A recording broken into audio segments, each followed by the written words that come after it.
Live from New York City, it's the Gary Null Show. And now, your host, Gary Null.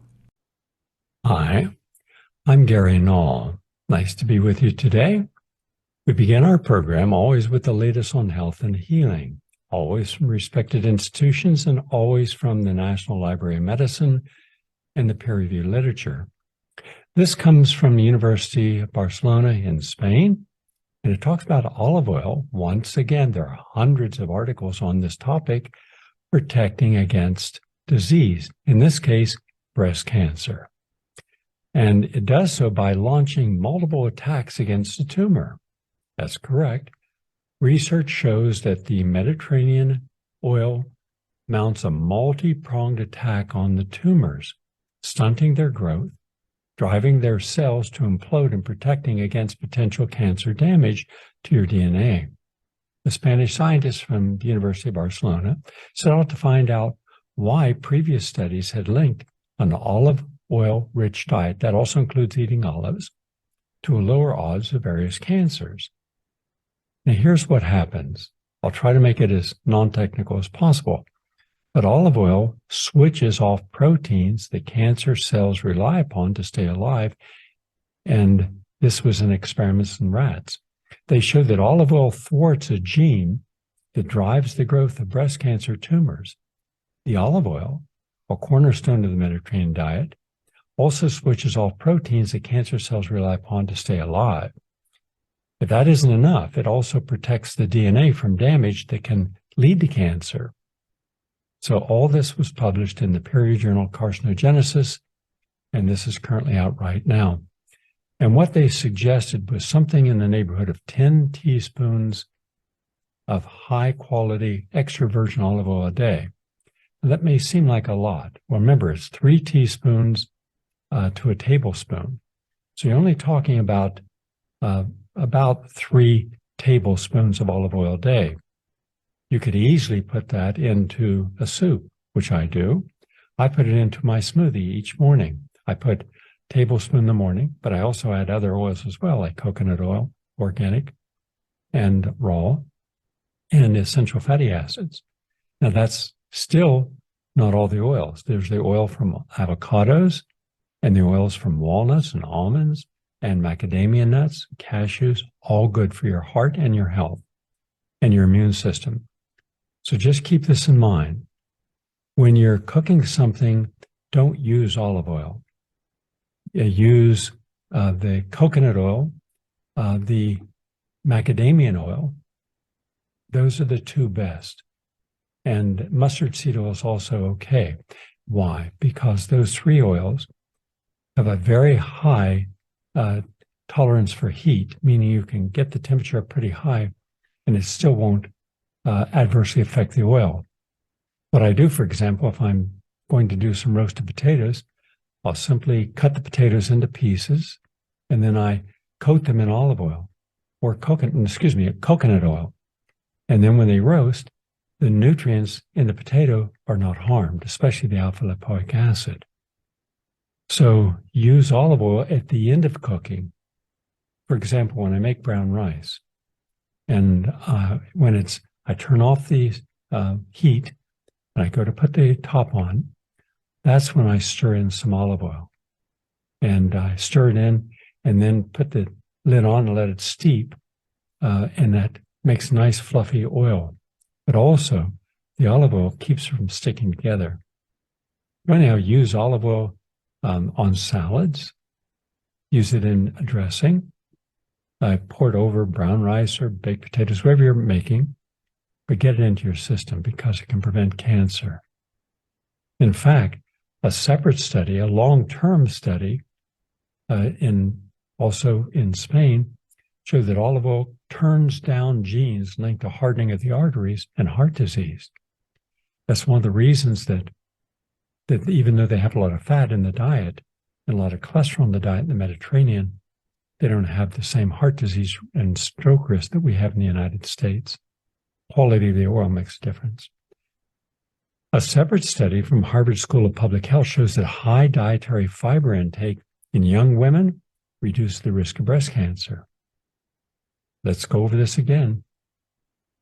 women who eat more high fiber foods during adolescence. That's your berries, that's vegetables, that's starchy vegetables, root vegetables, all of your squash family, for example, lots of lentils and pulses and beans, your whole grains like quinoa and brown rice and spelt and millet. These are all terrific in their fiber. And because there's different types of fiber, they all benefit you.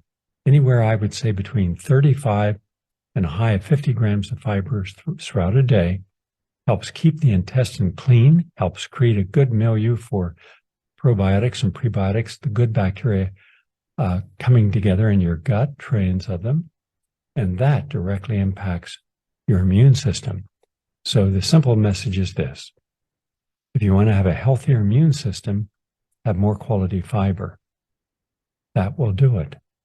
Now, that's one part of it, but that's a big part of it. And because we never pay attention to what happens when we eat mainly out of, let's say, a compulsion for a taste because we're hungry, even if we're not hungry.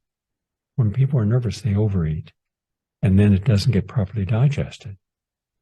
So I'd like to see you start to change the way you eat.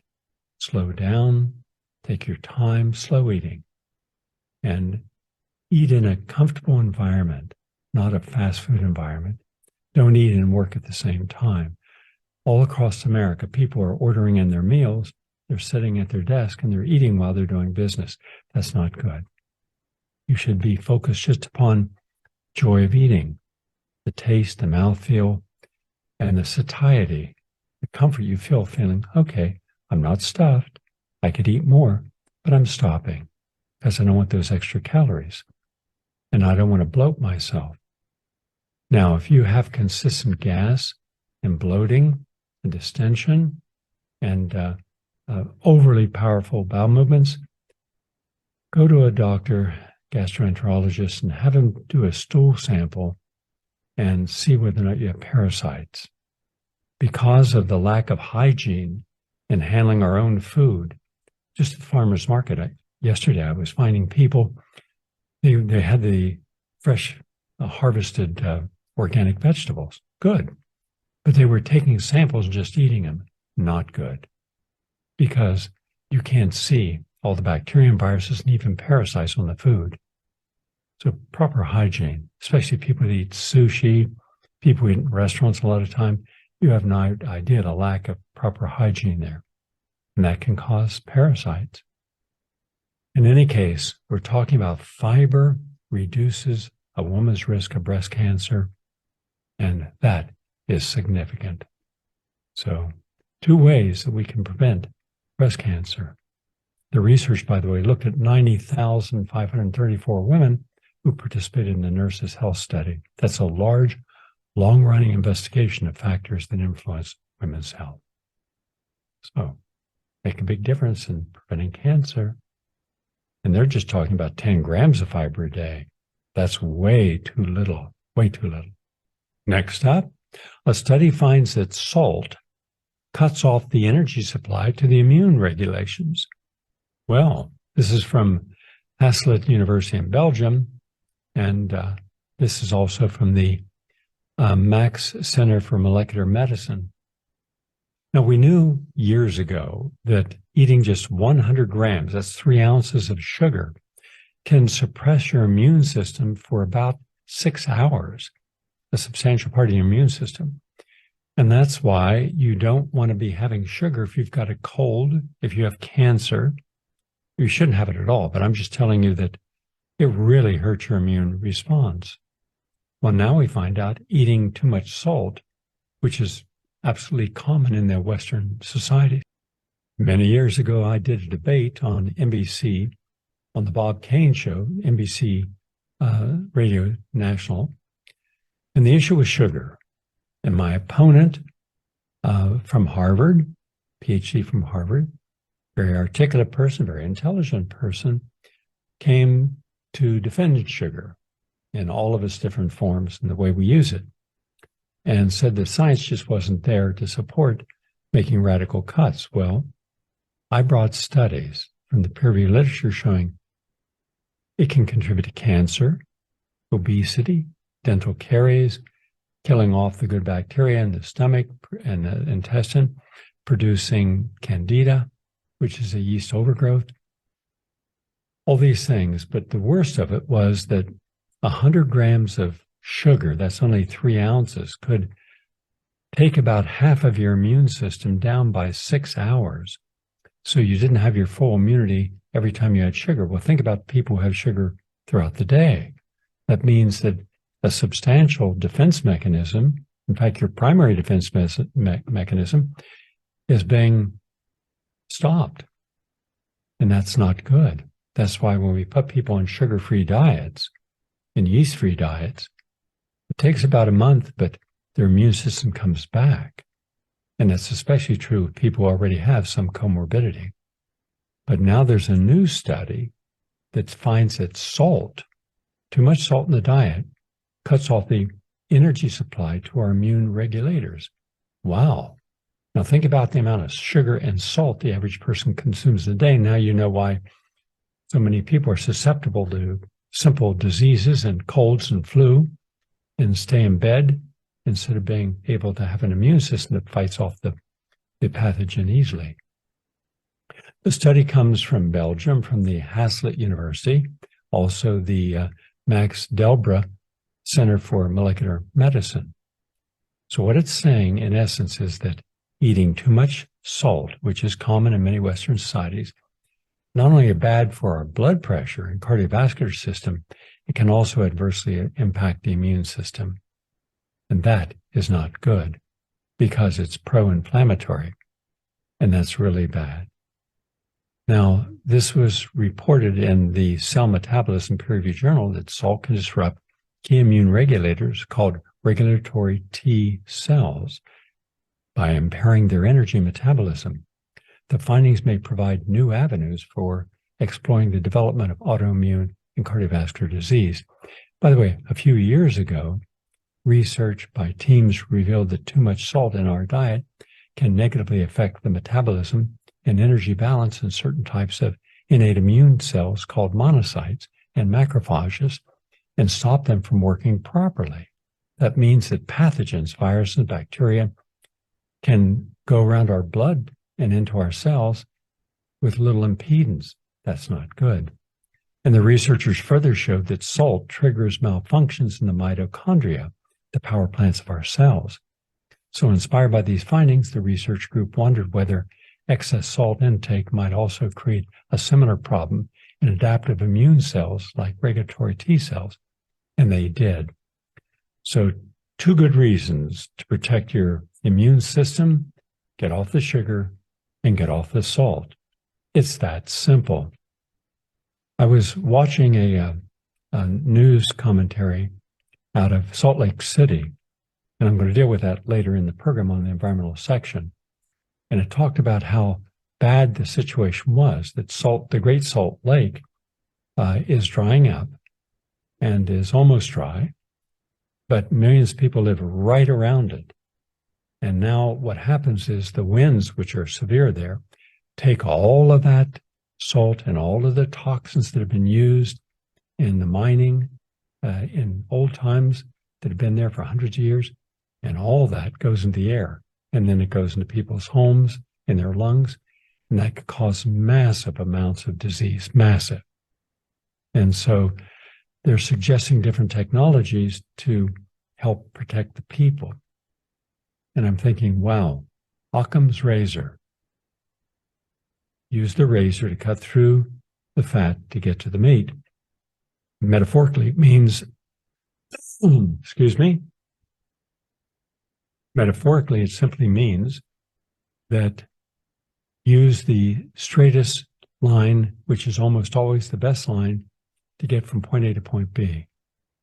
Why not simply stop allowing people to live in environments that are not sustainable, even if they want to live, which seems to be the case? They're moving to Miami, non-sustainable. They're moving to Phoenix and Flagstaff, non-sustainable. They're moving to Houston, non-sustainable. Albuquerque, non-sustainable. Denver, non-sustainable. The whole West Coast, Portland, Seattle, Vancouver, non-sustainable. And then when the crisis comes, when the flooding comes, or the fires come, or the earthquake comes, or tsunami comes, everybody says, what just happened? Well, you're not paying attention to the choices that you make is what happens. I just think, why not just have a national honest dialogue? Here's a simple solution. Why not just say, we're no longer allowing any development in the areas that are not safe for you to live in? That's not what they're doing in Salt Lake. And that's not what they're doing in Las Vegas. And how about all the developments around the Hoover Dam and Lake Mead, Lake Powell? Golf courses are going up. Water parks are going up in Phoenix. And yet we're running out of water. It's not, will we? It's within the next 12 to 24 months. You will have a dead zone, dead pool in the little Colorado. 7 million homes are getting their electricity from that. They won't. None will. 40 million Americans rely upon it. Anything being done? Nothing. Are people changing? Not at all. Are people moving out of harm's way? Not on your life. Are people capable of doing anything right? I don't think so at this moment. We've gone crazy with wrong perspectives. So, if you know that something is bad for you, and the science is overwhelmingly there to support it, why keep doing it? Why keep all the sugar? Why keep all the salt? Because we're not dealing with the most fundamental problems in our existence, which is not global warming, which is not nuclear potential for conflict between Russia, NATO, and the United States and other countries. No, those are serious, and those are probable. Do we really need another study to show that sugar, the amounts we take in, salt, the amounts we take in, are harmful? One fast food meal will give you over 500% more sodium than what you require for an entire 24-hour period. One average steak in a restaurant gives you 5 days worth of protein. But protein can't be stored in the body. It has to be broken down, taxing your liver and your kidneys. Why then eat something your body cannot process? It's wasted. You should only have your protein 1/3 in the morning, 1/3 in the early afternoon, 1/3 in the early evening, so your body can absorb it, utilize it, digest it, no matter what its source, meat or eggs, dairy, fish, chicken, or from plants. But there's no mechanism for storing protein. And yet we refuse to follow just basic principles of nutritional biochemistry. So let's just summarize some of what we learned and extend it to a larger picture. We've learned that too much salt and too much sugar can increase our risk of disease, not just high blood pressure and heart disease, but also cancer.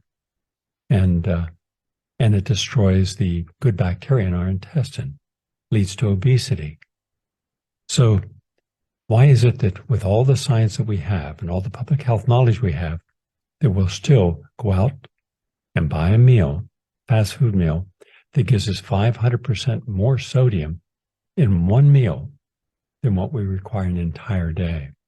Why is it, knowing that we should be eating protein 3 times a day and in small quantities, about 15 to 20 grams per serving, and that's about a forkful, and yet we're eating steaks, we're eating large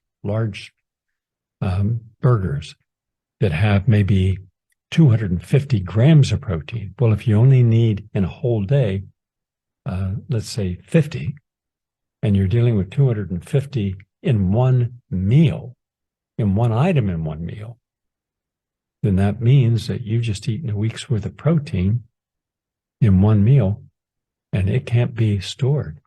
So it's broken down. That taxes your liver, taxes your kidney.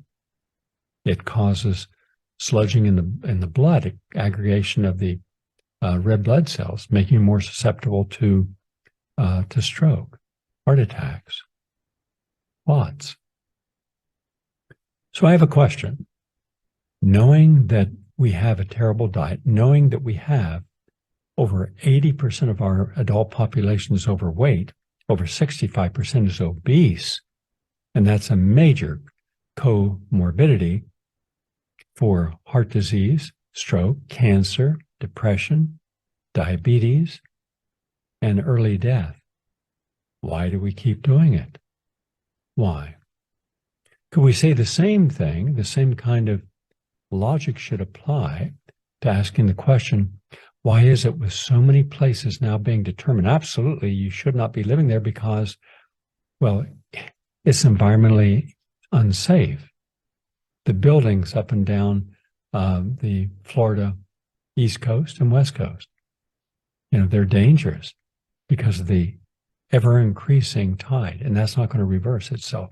And yet I just saw a big new project opening up in Miami Beach. Why is it that we're having a water park in Phoenix when there's no natural water there? Why is it more people are moving into the desert high country in Utah when they get their water not from underground pools, there is none, but rather from the little Colorado? The snowpack is not there anymore. Without snow melting, you don't have the aquifers full. So Lake Mead, which is further north, and then Lake Powell, which is further north, and Lake Mead are running out of water. And yet there's brand new resort, thousands of people living there, 12 golf courses, and they're not thinking. These are not inexpensive homes. So we have to assume these are professional people who have the capacity to do their homework. And yet it's not a secret out there that we're running into about a year to 2 years before there is what is known as a dead zone, water dead zone, meaning there's just not enough water to hit the turbines, which create the hydroelectric power, which 7 million people require. And 40 million people require that water to drink. What happens when there's no water to drink and no water for electricity? You would think there'd be a mass exodus. Let's go to a place that still has quality of life, wonderful opportunity, but is sustainable. It's away from the oceans and out of Hurricane Alley and all the other problems. No, more people going to these places. What does that tell you about a person's capacity to make reasoned, intelligent choices? Just something for us to think about. Now, continuing on, because I can talk about health all day long and what you should do and not do, but it doesn't make a difference if people are not open to making changes in their own life. From the University of Queensland, which is in Australia, they found that mushrooms magnify memory by boosting nerve growth. This is really important because mushrooms now are plentiful. They're not that expensive. For example, I bought a pound of mushrooms for $20, shiitake mushrooms. That's very reasonable. That'll last me a whole week. And so I try to have mushrooms every day in different dishes, soups, not in salads, but soups and rice or grain dishes, bean dishes, because I know their medicinal benefits. There are thousands of studies on the medicinal benefits of shiitake, maitake, lion's mane, etc. But the researchers at the University of Queensland have discovered the active compound from an edible mushroom that boosts nerve growth and enhances your memory. And that's good. The extracts are from lion's mane. Lion's mane, M-A-N-E. It's not difficult to get, and yet it's been used for countless decades, hundreds of years, in Asian countries, even centuries. But they wanted to determine what it could do to brain cells. And so in preclinical testing, they found the lion's mane mushroom had a significant impact on the growth of brain cells and improving memory. Wow. So the laboratory tests measured the neurotrophic effect of compounds isolated from what is called the Hericium, Hericium mushroom, and on cultured brain cells. And surprisingly, they found that the active compounds promote neuron projections, extending and connecting to other neurons. That's That is terrific. And using super resolution microscopes, they found the mushroom extract and its active components largely increase the size of the growth cones, which are particularly important for the brain cells to sense their environment and establish their connections with other neurons in the brain. So now you have a mushroom, lion's mane, that can help you protect against neurodegenerative cognitive disorders like Alzheimer's. All right. And one more study from York University, which is in Canada, fluoride exposure associated with hypothyroidism, especially in pregnancy. There's hundreds of studies showing that it can impact IQ and it can cause all forms of immune-related conditions, including cancer. And this was published in the peer-reviewed journal, Science of the Total Environment. They followed 1,500 women enrolled in the Maternal Infant Research on Environmental Chemicals study, an ongoing multi-year study led by Health Canada, like our FDA here, to investigate the impact of environmental chemicals on vulnerable populations, including pregnant women and infants. And that's what they found.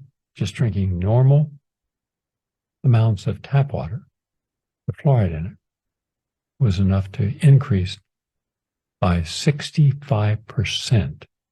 That's a huge increase. So just one more study. And finally, fasting ramps up the human metabolism. This is from Okinawa Institute of Science and Technology. So fasting can help people lose weight, but new research suggests going without food may also boost human metabolic activity, and it generates antioxidants and helps reverse some of the effects of aging. That's good news. All right.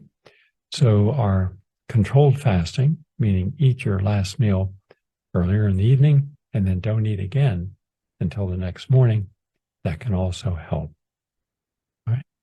And then on the weekends, if you can take a day and just juice everything, that would also be good. That's the latest on health. And hopefully people will begin to apply this information and share it with others.